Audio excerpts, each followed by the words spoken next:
C 이렇게 들어가는데요. 보니까 하나짜리는 더하고 두 개짜리는 A and B, B and C, C and A 두 개짜리는 한 번씩 빼주고 마지막에 세 개짜리를 한 번 더 했습니다. 동일한 방법으로 얘를 보겠습니다. 자, 하나씩 NA, NB, NC를 더하는 과정에서 NA, 그 다음에 NB, 그 다음에 NC를 더해 나가는 과정에서 겹치는 부분이 있습니다. 그게 뭐냐면 자, 이쪽 부분과 이쪽 부분과 이쪽 부분인데요. 여기는 특별히 세 번이 겹칩니다. A일 때, B일 때, C일 때 세 번이 겹치게 됩니다. 이쪽은. 그리고 이쪽은 요쪽 부분과 그 다음에 요쪽 부분과 요쪽 부분은 두 번이 겹치게 됩니다. 그렇죠? 자, 그러면은 일단 한 번씩 더 합니다. 그러면 이렇게 겹쳐져 있는 상태인데 얘를 두 개짜리를 한 번씩 빼겠습니다. 그러면 이쪽에서도 한 번 덜어내고 이쪽에도 한 번 덜어내고 이쪽에도 한 번 덜어내게 됩니다. 그러면 자, 두 번씩 겹치는 부분은 결국 한 번씩 두 번 겹쳤는데 한 번씩 빼줘서 결국 얘는 정리가 되는데 여기는 세 번 겹쳤었는데 세 번 다 빼버렸기 때문에 아예 없습니다. 이 상태가. 그래서 마지막에 한 번 더 더해준다 그런 얘기입니다. 자, 하나짜리 A, B, C 더하고 두 개짜리 빼주시고 세 개짜리 더해주시면 됩니다.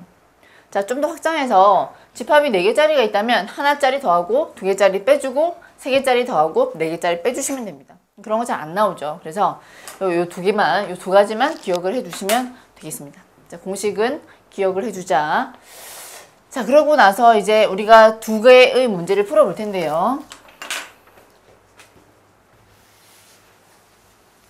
자, 2번 문제부터 한번 풀어볼게요. 전체 집합이 40이고 그 다음에 야구를 좋아하는 학생 25명, 축구를 좋아하는 학생 20명, 아무것도 좋아하지 않는 학생이 3명이고 야구만 좋아하는 학생이 그러면 몇 명이냐고 질문한 겁니다. 이런 경우에는 그림이 아주 좋습니다. 그림을 그리겠습니다. 자, 야구하는 아이들, 그 다음에 축구하는 아이들 여기 있습니다. 자, 전체 집합 총 40명이다. 총 40명. 아무것도 하지 않는 학생이 3명입니다. 바깥쪽에 3명이 들어가고요. 자, 야구 25, 축구 20명, 교집합 현재 모르죠. 자, 그러나 합집합을 알 수 있는 게 40에서 3을 빼면 이 합집합은 37명이라는 것을 알 수가 있죠. 따라서 자, 야구와 축구의 합집합은 37명이고 이것은 공식에 의해서 야구 플러스 축구 마이너스 교집합의 개수가 됩니다. 그렇죠? 자, 그러면 교집합은 몇 명이냐면 8명이 됩니다. 계산에 의해서 8명이 되고 여기에 8이 들어가고 우리는 야구만 좋아하는 학생인데 25명에서 8을 빼버리니까 총 몇 명이죠? 17명이 되겠습니다.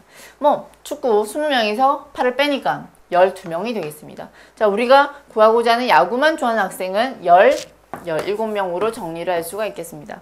그렇죠? 자, 요렇게 이제 일단 집합을 정리를 하고 문제 2개 하나 남았네요. 자, 1번 보겠습니다. 1번 하고 이제 집합을 정리할게요.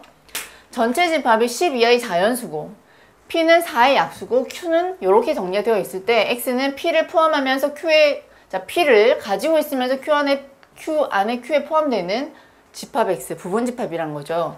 자, 그러면 P라고 하는 것은 4의 약수이기 때문에 자, 씁니다. 자, 진리집합으로 씁니다. P는 4의 약수 1, 2, 4 얘를 포함하면서 X는 Q 안에 들어가는데 Q를 봤더니 Q는 2X가 17보다 작거나 같게 되고 X는 결국 8.286보다 작거나 같게 되는 자연수들이어야 합니다. 자, 그래서 Q 집합이라고 하는 것은 1, 2, 3, 4,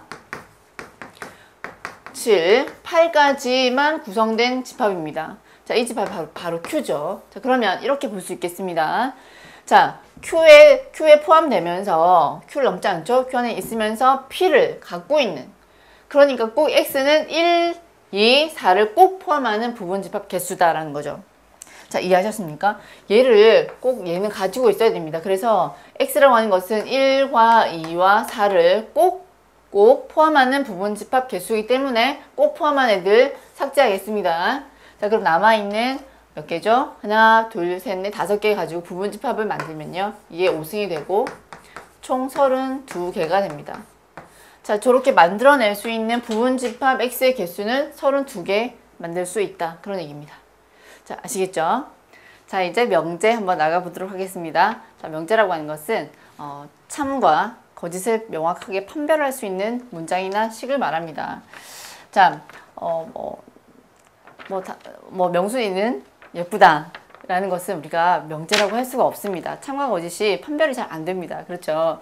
네, 그래서 우리가 예를 들어서 이런 거는 명확합니다. 3이 5보다 크다라고 이야기를 했을 때 이것은 분명히 명제가 됩니다. 3이 5보다 작죠. 그래서 이것은 거짓인 명제라고 이야기할 수 있습니다. 자, 이런 것들을 우리가 명제라고 하는데요. 자, 이 명제에서 조금 중요한 게 뭐냐면 부정을 하는 방법입니다. 어떤 명제 P에 대해서 우리가 P가 아니다라고 하는 것을 이 P의 부정이다라고 얘기하는데 부정하는 방법을 선생님이 좀 이렇게 이제 표기를 해놨는데요. 하나씩 해보도록 하겠습니다. 자, 등호의 부정, 뭐뭐이다의 부정은 뭐가 아니다입니다. 아니다. 자, 뭐가 뭐보다 크다. 크다의 부정은 작거나 같다. 작거나 같다의 부정은 크다입니다. 등호는 들어가면 빼주고 없으면 다시 넣어주고 이렇게 해주셔야 됩니다. 자, 모든의 부정은 어떤이고 우리가 영어로는 자, some이라고 많이 씁니다. 자, 모든의 부정은 어떤이다. 자, 또는의 부정은 and, 이고가 되고요. 또 and, 그리고의 부정은 또는이 됩니다. 자, 짝수의 부정은 물론 우리가 자연수라는 전제하에서 짝수의 부정은 홀수가 되고 실수라는 전제하에서 유리수의 부정은 무리수이다. 정반대의 것을 써주시면 됩니다.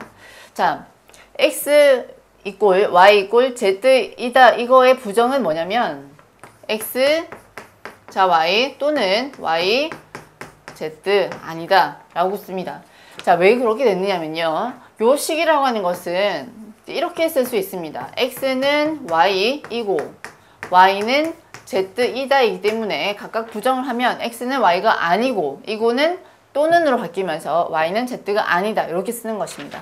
자, 그러니까 세 개가 다 같다의 부정은 세 개 중에서 적어도 하나가 다르다라고 우리가 표현을 할 수 있겠죠.